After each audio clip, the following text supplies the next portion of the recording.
one. That's the one we want.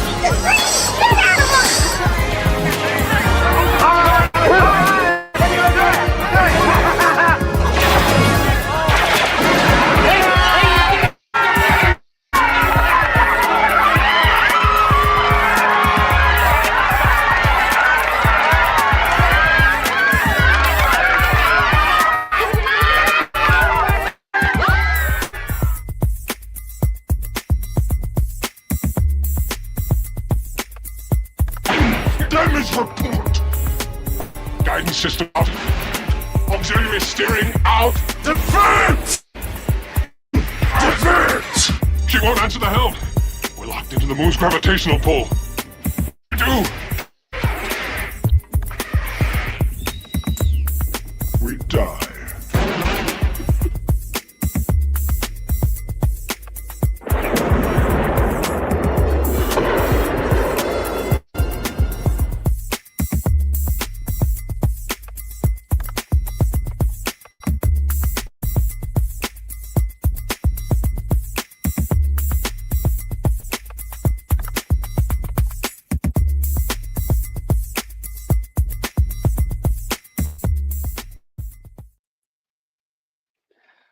Welcome back to another exciting episode of BW Flix, the average movie critics, where we sit down and break down not only new movies or new flicks, but also old movies. Old movies. There's such a vast library of wealth of movies that are out there that's waiting for us to discover, review, go over, laugh, cry, have a great time, eat popcorn. That's one of our biggest things here about this show. Especially with our rating system. We'll go into that later. But let's give you a little intro into what we did last episode. We actually talked about we reviewed Sinners, and the reason we did that, we did it in honor of them being nominated for not only 16 awards, but it was a record nomination. Excuse me, a record I can't even get the words out. Nomination. There you go. Record it was a record. You're good. For 16 nominations, and they only subsequently won 4. They won 4 of them.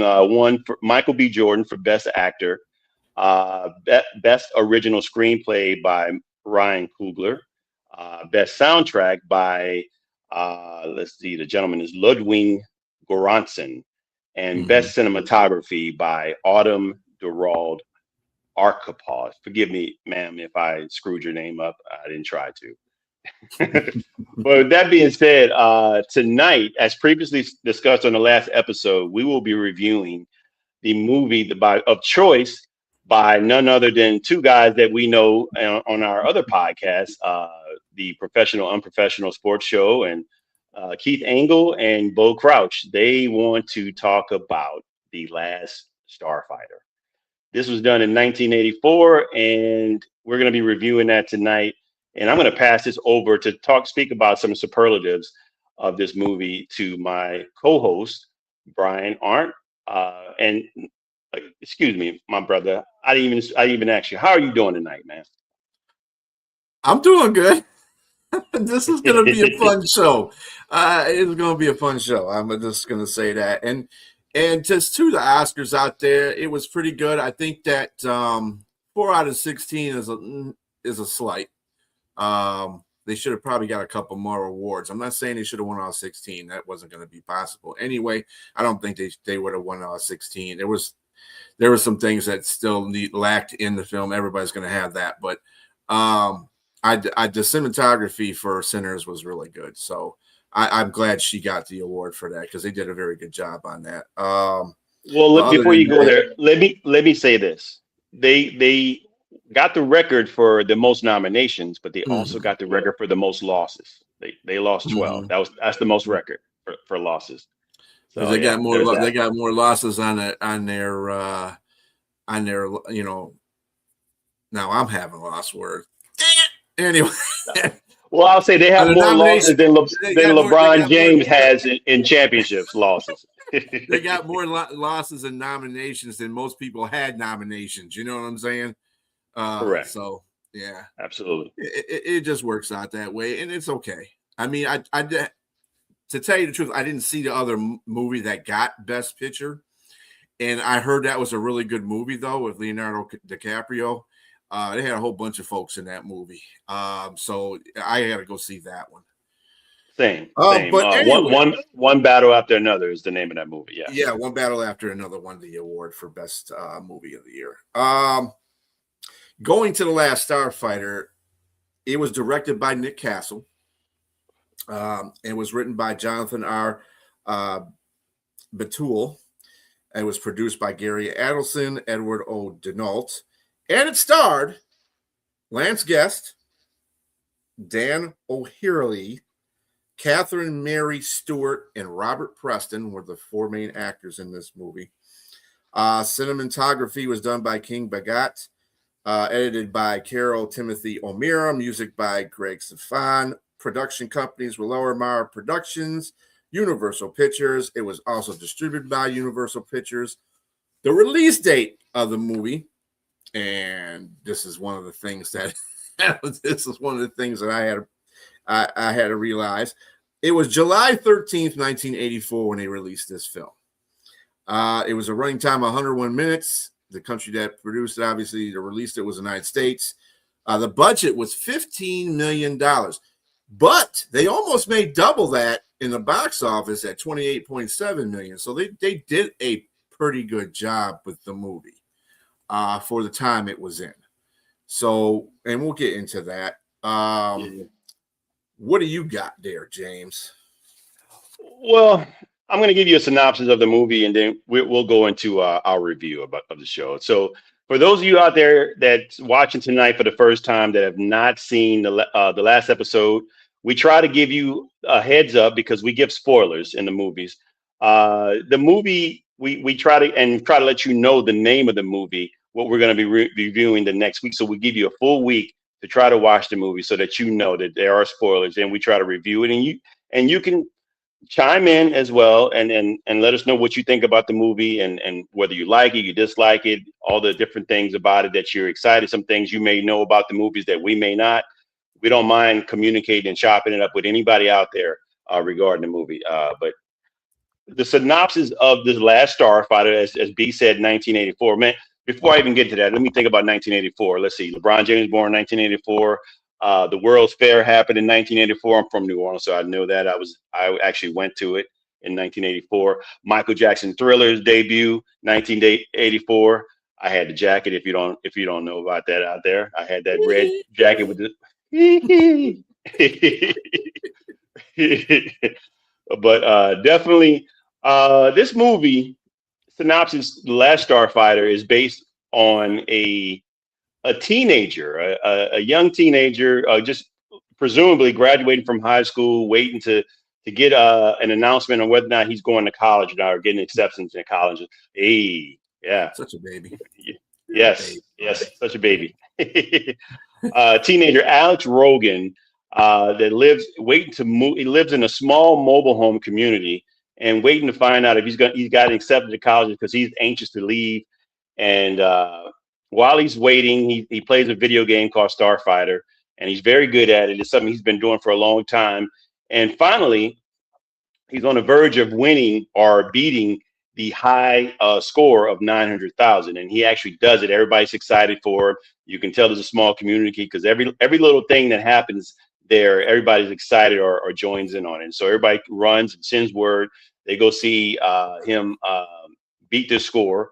And unbeknownst to him, this is not just an average video game. This is a video game that actually is built for recruiting young or old or whoever is really good at starfighting in spaceships, because they need recruits to join their star league or intergalactic star league and help the intergalactic or the galaxy of worlds save their world and protect it. I'm again lost for words tonight. So they're supposed to protect the galaxy, and they're trying to get recruits to join them. And so it's based on whether or not he wants to stay home and not be bothered with that, or go and explore new worlds and become a part of something bigger than himself in the Star League and help protect it against Zur. Zur is the evil doer with and his armada that's trying to take over the not just the world, but multiple worlds and galaxies. So we've already seen clips, a couple of clips here, and B, we can start reviewing from here. If you want to go first, you can, or I can go first. All right, well, let's get to the clips first here. I got a couple more clips on there, and this is the one where Centauri arrives to Earth to get the young man Alex and Logan, yes. and take him to the Star Empire to get him acclimated, because he was impressed with the way he beat the game. So here's part of it, just for a little taste of the movie there. I guess. Hey.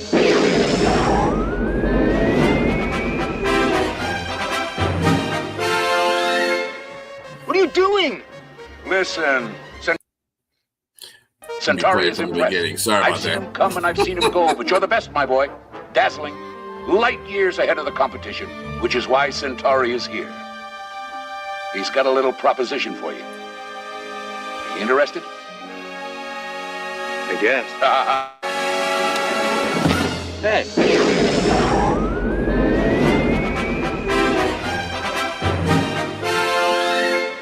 What are you doing? Listen, Centauri wants to keep it for a surprise. So the next one that we have too is actually the battle scene, near the end of the battle scene, where they use this device called the Death Blossom.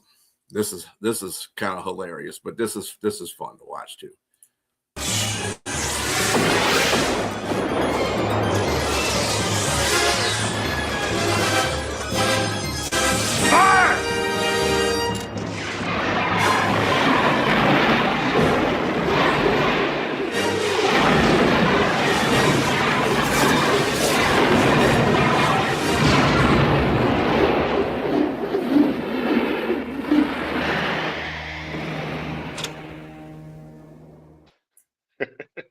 So there you have it.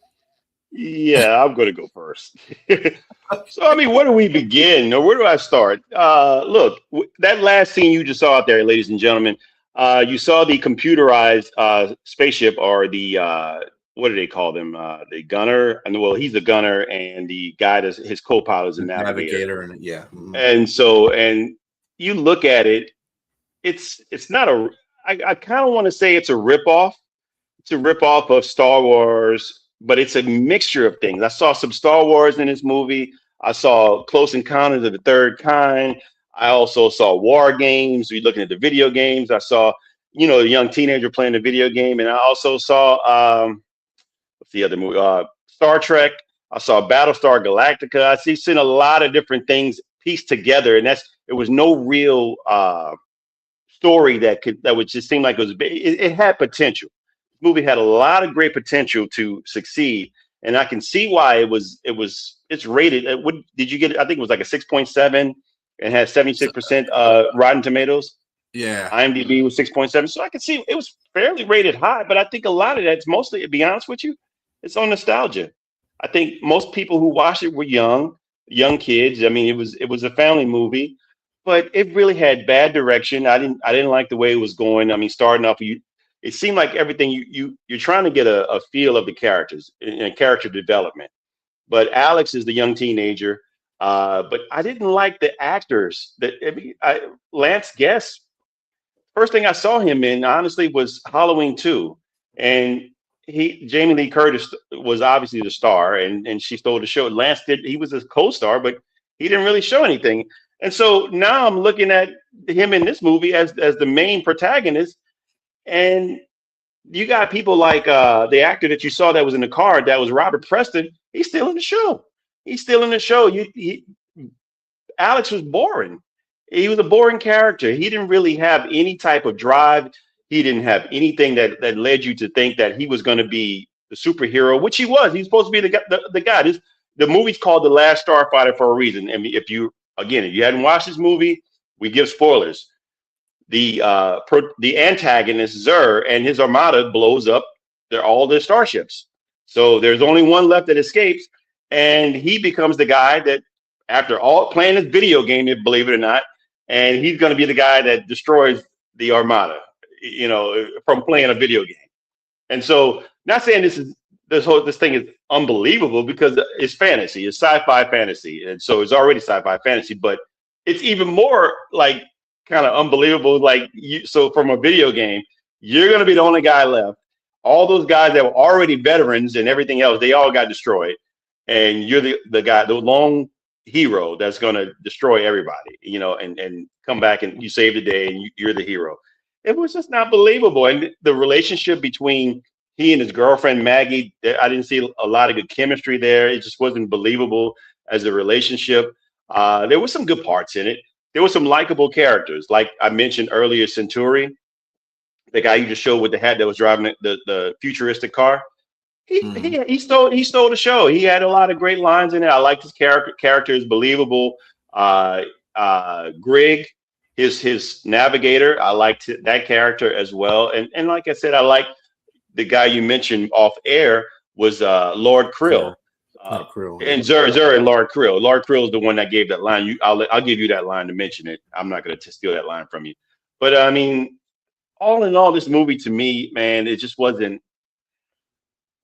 It wasn't that good. The CG, look, it's a pioneering movie. It's a pioneering movie because of CGI. It was the first movie. Anybody out there, go look it up. Believe this is the first movie that actually had full computer graphics. If you look at Star Wars, they use miniature models. You look at Battlestar Galactica, miniature models. Star Trek, miniature models. It was great stuff, because if you look at Star Wars, man, it looked real.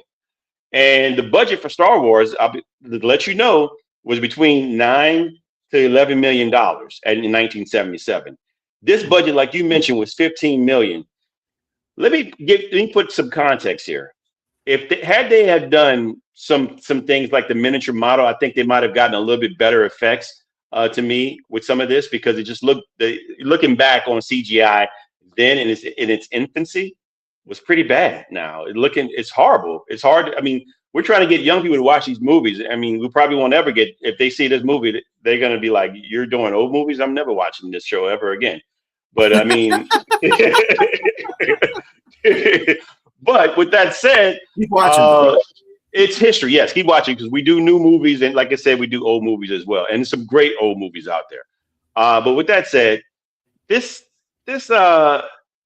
put context on this, 1984, Terminator spent $6.1 million. I think if most of you have seen the original Terminator, that was well done. The story was well told. James Cameron, great movie. I can watch it over and over again. It's just from beginning to end, a great story, and computer graphics, and combined with puppetry and animatronics and different things like that. It was just well done. It was well done. I think they could have did a lot more. They had a much bigger budget.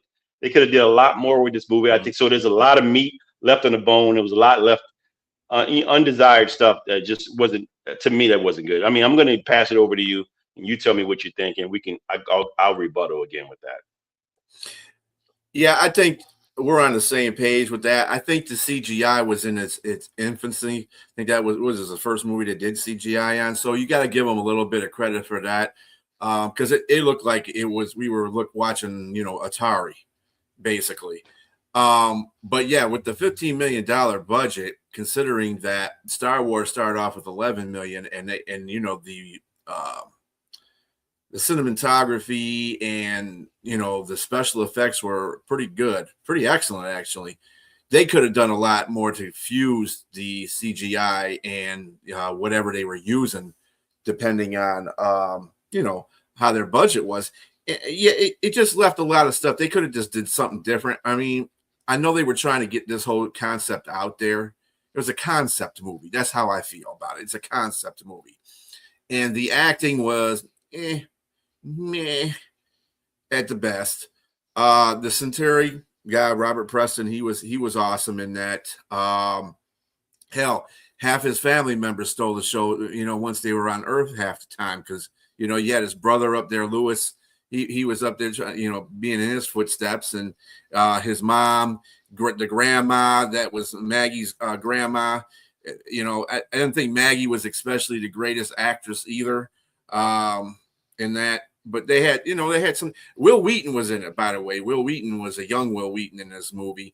He's a guy that plays in Star Trek as what's his name? Instant something, whatever. But his mom serves on the Enterprise as well. Yeah, so he's been through this, and he's played Will Wheaton. Will Wheaton has played that character throughout many of the Star Treks and through some shows, TV shows. Big Bang Theory is one of them. We were talking about the other way. Yeah, especially because could use more texture. That's exactly what I'm talking about right there. Yeah, texture, and it didn't. And they could have done a whole lot for 15 million. Come on. And I'm surprised that they made double, to tell you the truth. I guess it was one of those nostalgic movies. Yeah, I get you, Robbie. I'm just getting through the comments here from our viewers here. Yeah. I mean, exactly. Those movies are movies that they didn't have a high budget, but they made the special effects in those movies, Gremlins, they were believable. I mean, you could feel that it's actually Gizmo just walking around somewhere. You know what I'm saying? This movie was like, besides the people that actually played the part in the movie, I couldn't believe the shit. I'm like, what are you guys playing in a video game? It's kind of like you guys you made the video game real life, but it's still a video game. Let me interject. The computers, when they were on the planet Rylon or whatever, and forgive me if I'm mistaken on what I called it, but the computers look like Starbright devices, toys. If you remember those, or Lightbright. Remember Lightbrights? Mm-hmm. When you take it, looks just like Lightbright. I'm like, man, you spent 15 million on this, and the computers look like Lightbright. Man, I mean, and let me say this: 15 million, from what I researched, was above average for movies. So they had a big enough budget to do some things. And again, I'm giving you context. A1 movie in Terminator, 6.8 million in the same year. It's just they just didn't do the right things with their money. I don't understand. I mean, maybe the computer part just took all the money, took the budget. Maybe the computer graphics took the money. Mm-hmm. So, yeah. I mean, Robbie's got a point. The Death Blossom scene was pretty cool. The way they just broke into the secret weapon and they just destroyed every ship that was around them. That was pretty cool. And my favorite part of the movie, probably, and it's let me also say something. This is the first time I've saw this movie, so I'm gonna tell you, if I didn't think it was watchable at that time when I was that age, pretty much probably didn't think it was going to be good this time. But I watched it. There was some good there was some good things about the movie, but the best part of me was the line that that Zer gave at the end. When it was him and his last guy on the ship after they disabled it. Him and Lord Crew, your little crew, and they were, and the moon was sucking them in, and he was like, "Well, what do we do now?" And the thing just went over his eye and goes, "We die." That's the best line in the movie. To me, that was the best line in the movie. I'm sorry. That's a sign of a true warrior going down with the ship. We die. Yes, I mean it was again. That was one of the few good lines in the movie, and I just really. As a kid, you're always looking for the protagonist. To me, when I watched this, I didn't get a chance to watch this as a kid. I knew of the movie. I for whatever reason, it just passed me by. I never saw it, and I got a chance to watch it twice now this past weekend, and I'd like to get 4 hours back of my life. 4 hours back in your life, damn. but I mean, I'm kind of giving you the clue to what I'm going to rate this movie. And for all you viewers out there, we didn't mention it. We are definitely, the way we rate the movies, we use a system from 1 to 5, 1 being the worst, 5 being the best. It would be we called it buckets of popcorn. So 1 bucket of popcorn is just like a not worth anything at all. And so all the way up to 5, 5 being great. And we like, and if we really good, if the movie's a classic, we put extra butter on it at 5. And so we're not going to rate it just yet because we got a little more time here. We can still talk more about the movie.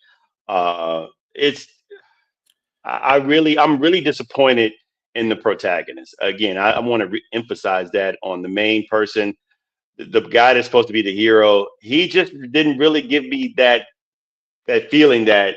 I mean, I understand you're supposed to have doubt. You're supposed to have some second thoughts about. I mean, because in this movie, he's not sure if he wants to put all this on his shoulders and be that guy to leave his family to go, fight the world. He's a little nervous and scared to do that type of thing. But this is the same guy that you had to get encouragement because you're the guy that broke the record on the simulating game. So I just think that especially when he had his beta robot come and take his place on Earth. Mm-hmm. The robot character didn't like we just saw Michael B. Jordan play 2 characters. He played twins on Sinners, and you could distinctly tell there were 2 different personalities on the show. I didn't get much of a distinct personality difference here. I mean, not saying they're supposed to be because they're supposed to be the same person, but he didn't really show that the robot was still learning, that it was still, except the time when he was sitting with his girlfriend and he was listening in on communication on how to communicate with her. But it was just ho hum. It was mediocre. That's the word I'm looking for. It was very mediocre at best. And like you said, the young lady that played Maggie, she wasn't inspiring as well. And again, their relationship didn't show any type of real good chemistry as well. I mean, like I said, Robert Preston basically stole the show as Centauri, and hey, even Griggs, his navigator, stole some of the show too. He was pretty cool guy in the movie. I think this became a video game as well, and the video game I heard was better than the movie. So when a video game because in a video game, basically it was the movie. You know what I'm saying? To me, you just had live people on there. That's what the movie was, an elaborate video game. With live action people in it. And it's just what I saw. It's just like, okay, this could have been again, it could have been better than what it was. It had a great premise. It just didn't meet expectations, and it missed the mark. They really missed the mark, and I'm surprised that it has a really high rating. I think. Awesome. What he said? He said the dude's younger brother was always annoying. I said he was great. I thought he was awesome too. I mean, little kids getting into Playboy magazines and different things like that. You're like, what? And the older brothers like say, I'm going to tell mom what you're doing if you don't go back to bed. That kind of thing. What did Sonya say? That he said, what do y'all think about the realism of his fear? That's what I'm talking about is missing in this. He really wasn't. He was more. I don't think it was fear. I just think he was just a typical teenager kid that didn't want to do all that and have all that on his plate. That's what that was. It wasn't about fear.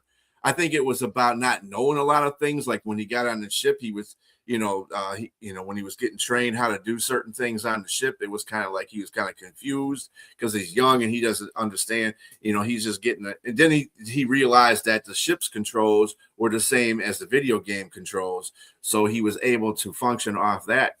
And I never really thought he feared anything that was going on around him. I just thought that he was homesick, that he really didn't want to do this because he's a teenager and he found other things to do in his life. He wanted to be with his girl. Most teenagers go through at that age, 17, 18 years old. They want to be around people. They don't want to go take anything on as responsibility. So, I mean, I didn't see fear as being something that was in this film at all. I saw fear from mostly the people that were that were in fear of the Kodan Empire, the Star Empire themselves. They were just like, oh, this guy's gonna, kill everybody. They had to fear. He didn't. Right. Maybe that was the courage. I don't know. I went into the movie. The second time I watched, I had to give myself an opportunity to give him another chance because I wanted to study, because I understand that there's multiple personalities out here. There's differences in personality. There's differences in how people do things, whether you're right brain, left brain. I try to look at every aspect for him as a character, that's being built up. And I don't think it was being built up enough. And I think part of it was just the lackluster effort from the actor Lance Guest, to me, myself.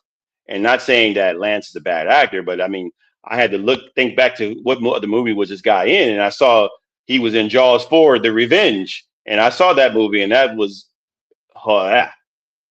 pretty bad too.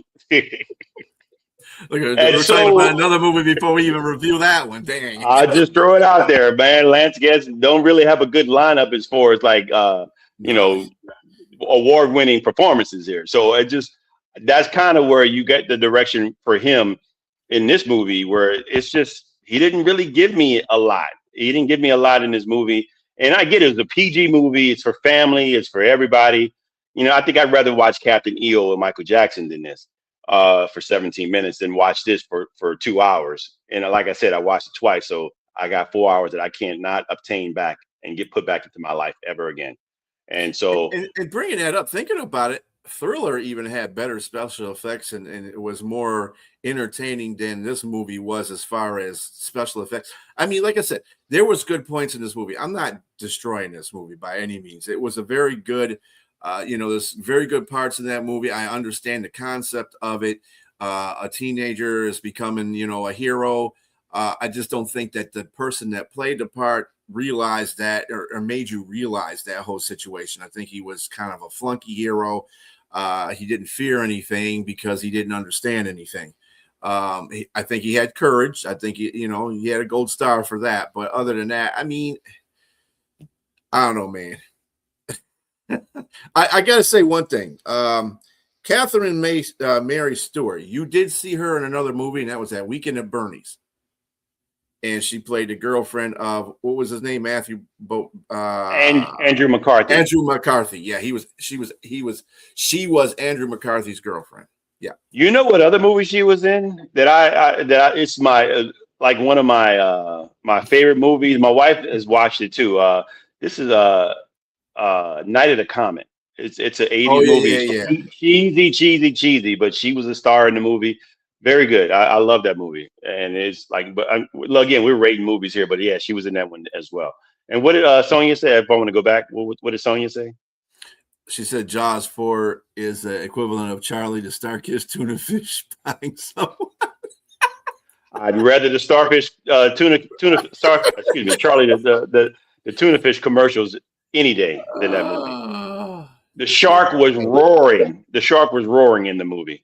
If you remember that, I never heard a shark roar before, so that was pretty cheesy. Yeah, bad. Pretty bad. It gets to a point where some movies just go into so many sequels. It's like they got to throw something in there that's different, so that it causes you to watch the sequel again, or it causes you to keep watching that production.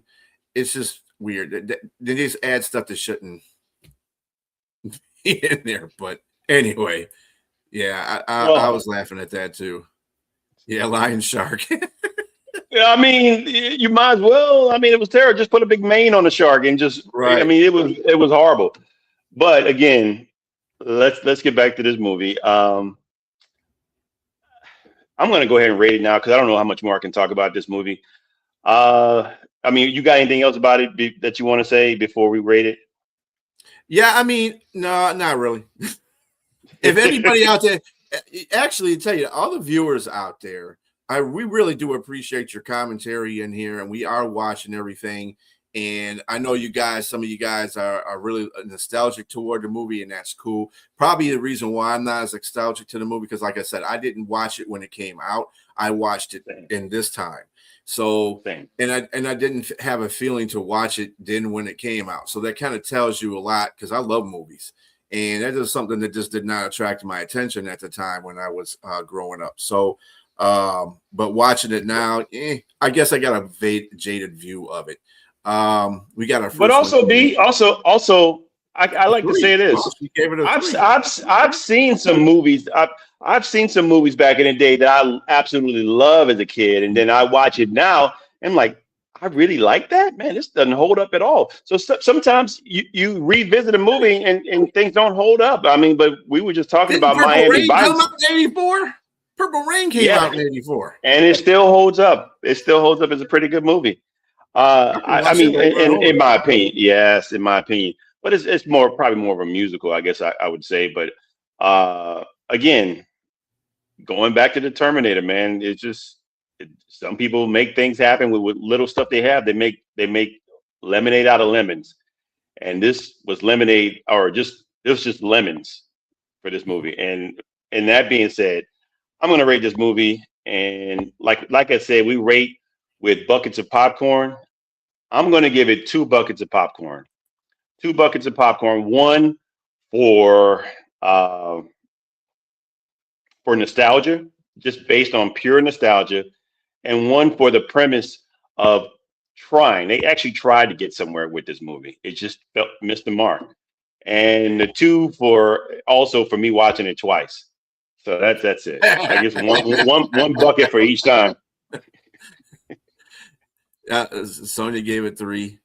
I think that's kind of generous. Me, on the other hand, I can give it 1. I couldn't even watch it again. I'm gonna tell you something. It did not hold my attention. I watched it in segments. That's how not good this movie was to me. Okay, this is my opinion. Of course, these are all of our opinions, so it don't take it out of context. If you love the movie, you love the movie. That's fine. That's great. There's some people that love Titanic and hated Titanic. It's the same kind of thing. It's, or love Sinners or didn't like Sinners. It's the same thing.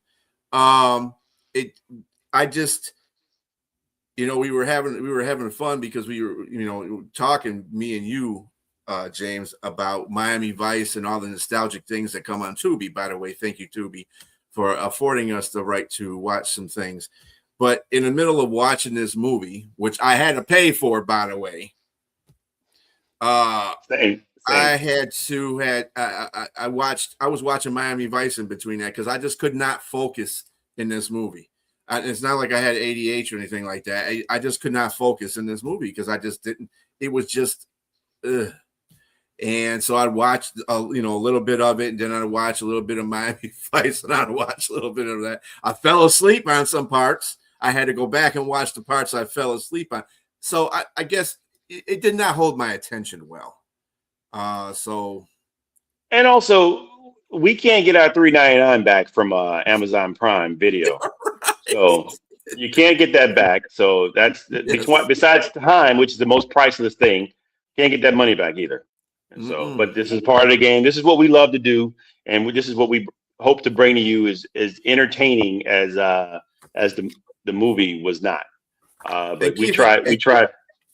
And Keith and Bo, I know you guys are probably I know Keith, you're the older gentleman in that, and you probably watched that when you were more of an adult, so you probably have more nostalgia for it than me and James did. Especially me, because I mean, just being on myself, I just couldn't get. If I couldn't get into it then, and I think it was because there was a whole bunch of stuff going on in '84. That was a year that a lot of stuff busted out. Apple became big known for their 1984 commercial. People don't realize that. Purple Rain came out, Terminator came out. There were so many Ghostbusters and things that you don't, you had more attention to those things than The Last Starfighter. It was kind of like an afterthought movie in the whole cinema of what was going on in that year. It was literally The Last Starfighter amongst all the other movies. It was the last one. I don't think anybody was thinking about The Last Starfighter because, again, we're coming off in 1982, 83, Return of the Jedi.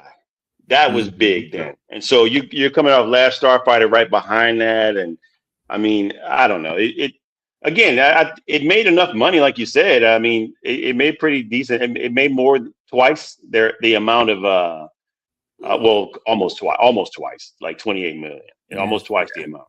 Mm-hmm. Almost, just that much off.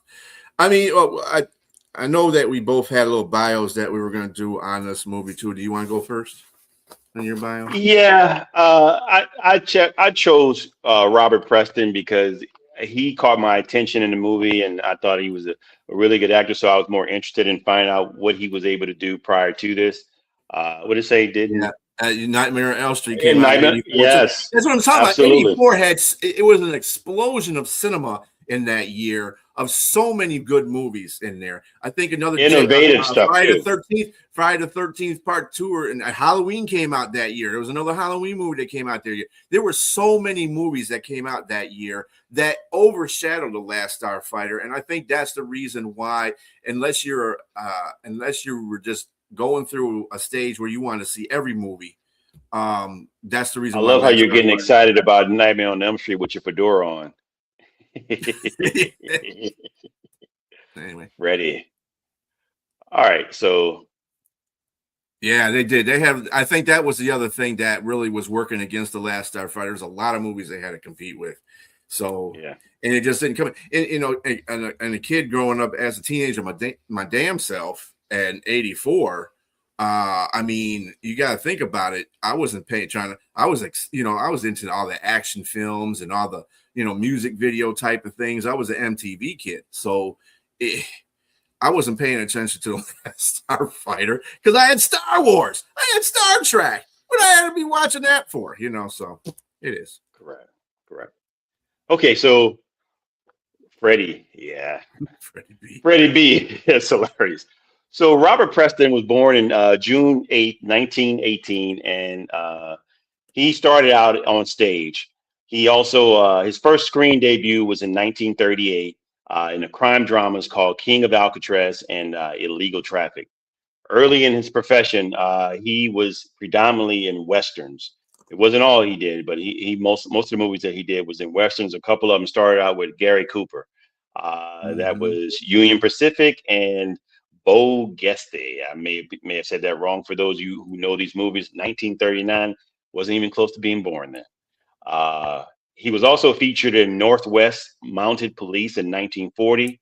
He was a Los Angeles police detective in the noir This Gum for Hire in 1942.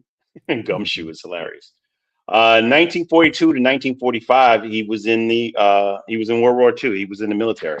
He was in the armed forces, the Air Force specifically, as a intelligence officer. He also, once he got out later on, he won a couple of Tony Awards. This is showing you his chops. He also, not only did he do movies, but he also did mainly stage and musicals. And so he won 2 Tony Awards for musicals, one for his performance as Professor Harold Mill, which is supposedly what Professor Harold Mill was in the Music Man. This character in this movie here that we just rated, The Last Starfighter, was loosely based off of that character. So kind of similar. So if you see a little, like, he kind of seems like he had personality in this movie, and he like I said, stole some scenes. Really, I mean, he kind of made the movie as much palatable for me as much as I wanted to watch. It was more so because of characters like him and Zur and Lord Krill and Grigg. He portrayed the same role in the movie in 1962.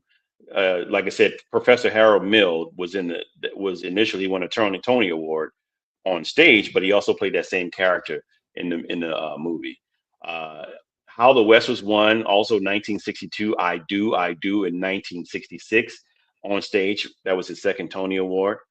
He also played Ben Franklin in Paris on stage in 1964. Let me give you some history about that. I love history, and Ben Franklin in Paris. Now I got to go look back and see what this stage play was about, because Ben Franklin in Paris was something else. We all know Ben Franklin as the guy, on the $100 bill, helping with Poor Richard's Almanacs. He wrote that, and he invented a lot of things and different stuff like that. But Ben was a player. That's what he was in Paris. He was not a crucial. Ben was a man. Mm-hmm. Yeah, he had gout, believe it or not. He also, like I said, did a lot of things, and he was in Paris. I read the book John Adams, and John Adams had no good things to say about Ben Franklin, especially in Paris, because of the things he was doing. He was a womanizer. But with that being said, going back to this, he did the movie The Lion of Winter on stage. Excuse me. He also did the movie Mac and Mabel in 1974, Junior Bonner 1972, and Semi Tough in 1977. And his first Oscar nomination came for Victor Victoria in 1982. And he, of course, he did The Last Starfighter in '84. And he died of lung cancer in 1987. And this is Robert Preston. So he didn't play in To Serve With Love, did he? I didn't get that. I didn't see that. Okay. But if it was there, I'm not sure. Yeah, I remember seeing Union Pacific with him in it, because I like the old movies. I like watching a lot of the old movies. The time before my parents were even born. There's a green piece of paper. The $100 bill, you're saying? Yes, sure. Absolutely. Everybody knows that. Yeah. The youngsters even know that. But to go behind the scenes, that he's the, he's a pimp. He's a what was it? What is it? A hoe for show. That's what he. Yep, there's a book about that. Yep, and yes, you're right. Mr. Adams does not speak very kindly about Ben in his books either. So it's hey, it is what it is. But Ben contributed. Hey, he was America. He's America. He was America. He was definitely America. That's for sure. Or you could say like Don King, only in America, baby. Only in America. Right, only in America. Well, let me get to our star, or the meh star, Lance Guest. Now, we said before, Lance Guest was not the most thrilling actor in this movie. And there's a big reason why. He hasn't been in too many movies in the first place. He was discovered on Halloween 2 to play this part in 1981 because the person who did the producing of this show, or did the directing of this show, also did the directing of Halloween 2. So he said, yeah, we'll bring him in there. He'll be the star, whatever the case may be. So he got in there. And then, of course, you mentioned the Jaws, the Revenge, the crappy one. He did off-Broadway musicals. In 2010 and 2012, he was a guest on the $1 Million Quartet, and he was playing Johnny Cash. I want to see that, to see how that went down. Yeah, you play somebody, man. I want to see that. That makes more sense, because Johnny Cash was just very stoic, and so a lot of his movies seem like he's kind of a stoic guy. I mean, in Lance Guest. Thank you so much. Maybe. Hello. Yeah, he was born July 21st, 1960 in Saratoga, California. He is still active as an actor, according to this. His last film, by the way, or his last appearance as actor, was in 2022. Looks like a TV show called The Patient. He was on one episode of that. And he went to UCLA to the theatrical films school, and he played with Jamie Lee Curtis in Halloween 2. He starred in A Roommate with John Updike. He also starred in Neil Simon's I Ought to Be in Pictures. These are just little roles that he had. His most notable role was The Last Starfighter. And it's probably because that's the only part he was going to have a big role in. Again, he is not a very good actor. He's not a very good actor. He's literally The Last Starfighter. That's why there's no sequel. There's no. I mean, there's been talk about bringing another movie like this, or two. It's just yeah. I think one was enough. Yeah, one was enough.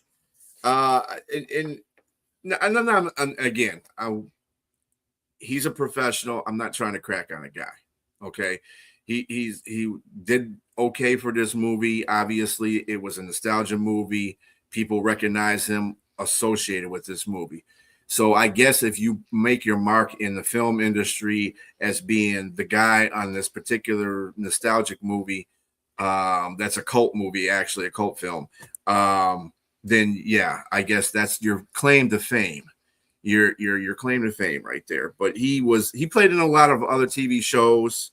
The Wonder Years, Knots Landing, Lou Grant, St. Elsewhere, Jag, NYPD Blue, The X-Files, Becker, Life Goes On, House, and Jericho. So, I mean, he's done a lot of stuff as far as TV has gone, but as far as his career, it's been kind of quiet. He's been just a supporting actor at the most in a lot of these TV shows and movies. So, I mean, I hope that, and he's still doing well, obviously. So he's still out there acting. So, good for him. Good for we're him. we're talking about Lance Guest, Rob. Yeah. So I mean, he's still out there. I mean, he's like that. He's like the guy that's absolutely the last guy you call when you need a part. Like, yeah, I'm not trying to down the dude. He's just not gifted as he's gifted enough to be in stuff, but he's not just gifted enough to star in anything. And I think that's where his career lies. That's all. Well, like you said, maybe I'd like to see the Johnny Cash one and see what. Yeah, I would too. To see how he did in that. Yeah. Yeah. Okay. All right. Well, let's give everybody the news. We did each episode. This is our third episode. We've done one movie per episode, but going forward, we will be reviewing 2 movies, so it'll be a little condensed, a little shorter than what it's been. And as you can see with this movie, it could have been 30 minutes for sure. We didn't really not need to touch base too much. 20 minutes maybe for this tops. But we will be like I said, condensing the runtime for each movie, roughly about 30 minutes. And so next episode will be episode 4, not Star Wars New Hope, but episode 4 for us, BW Flix. We will be reviewing 2 movies, and those 2 movies are Once Upon a Time in America with Robert De Niro. That's one of the older movies, and that's what we're going to do. We're going to do an older movie and a newer movie each episode, and we're going to do also newish movie 2011 Limitless with Bradley Cooper and Robert De Niro. And also, if you guys definitely want to either give us constructive criticism, you can either chime in during the show, you can communicate with us during the show, or you can email us. Our email address, is it listed here, B? Oh yeah, I got it. Hold on just a moment, and I will bring that up for you. There you go, right there at the bottom. All right, so you can email us at bwflix2026@gmail.com. Again, that's bwflix2026@gmail.com. You can give us the movie that you want us to rate or review.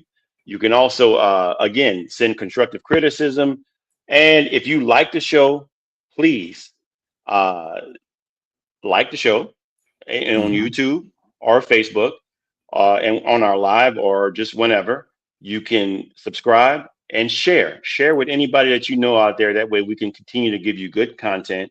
Again, the movies are going to be Limitless with Bradley Cooper and Once Upon a Time in America with Robert De Niro. He's in both those movies. One's older, the latter I just mentioned, and Limitless is becoming older as it was in 2011, but it's newish. Very good movies. We'll see if they're very good. I'm putting that out there already. But hopefully you enjoy the show, and then you'll join us back. B, you got anything for them? Yeah, we watch these movies. Just to let you know that we try not to give our audience fits in trying to find a movie. The last Starfighter was basically what we got from a couple of people who chimed in and said what they would like us to review. And we actually had to go online and pay for that, unfortunately. But we try to keep our movies free so you guys can see them as well without having to pay anything. Unless you got your normal things like Netflix, Hulu, whatever the case that you're already paying for. But we try to keep it strictly to Tubi. Tubi has movies on there, past and present, very good movies on there, nostalgic TV shows, everything like that. I should be a spokesperson for Tubi because I'm basically giving them a lot of credit here. So go out there, get yourself, sign up for Tubi. It doesn't cost anything. You can watch all kinds of classic movies. Now, the benefit, the thing that's not good about it, if it depends on who you are, is there's commercials during the movie. But it does not take away from the movie itself. You still have everything. If it's rated R, it's going to be rated R. If it's rated PG, it's going to be rated PG with some 13 with some language in it or anything like that. You're going to see blood and guts in movies that are horror movies. It doesn't take away from that. You're just going to have a couple of Prudential commercials in there. A couple of medical commercials in there. And other than that, you should be fine. You can get up and get yourself a snack during the movie. Take care of your business during the movie, stuff like that. So to add to that, the ads are only roughly about 1 minute and 15 seconds usually. And it can be like 4 or so commercials. And they're short. They're very brief. And like B said, you don't get the movie. They're not cut. So the movies are there. Cash request of voting. I feel like I need to. Somebody needs to give me my $3.99 back. Tubi is one of our exactly. Tubi is one of our go-tos though. It's our mainstay. So for you guys out there that are watching these movies, we want you to watch these movies. What did it say? JD Revenge. Is that what it is, Wes? Oh yeah, JD's Revenge. I'll write that down. He wants us to review it. Yeah, for sure. I've seen it too. It's blaxploitation. It's good. I know who that is. So yeah, for sure. Now, with that being said, make sure that I lost my train of thought here. In regards to Tubi, please watch the movie. We give you a full week to watch the movie. If you have not seen the movie, and we're telling you what we're going to review, we tell you in advance so that you can watch it because we have spoilers in our reviews. We will give spoilers, and we're unapologetically giving the spoilers because we that's what we do. We like to talk in depth about the movie. We don't like to hide anything or sugarcoat anything. We like to go into different scenes, everything. So if you're going to watch the show, make sure you watch the movie in advance if you don't like spoilers. Okay? With that being said, again, we gave you the 2 movies. We thank you for joining us tonight, and we hope you enjoyed the show. We look forward to seeing you again. Showtime is YouTube's, Facebook Live at 8 p.m. I said 9 p.m. last time. I'm erroneous on that. I was moving too fast. There's no 9 p.m. It's 8 p.m. We end at 9 p.m. Eastern time. Thank you again for watching our show, and we will see you next episode. Peace.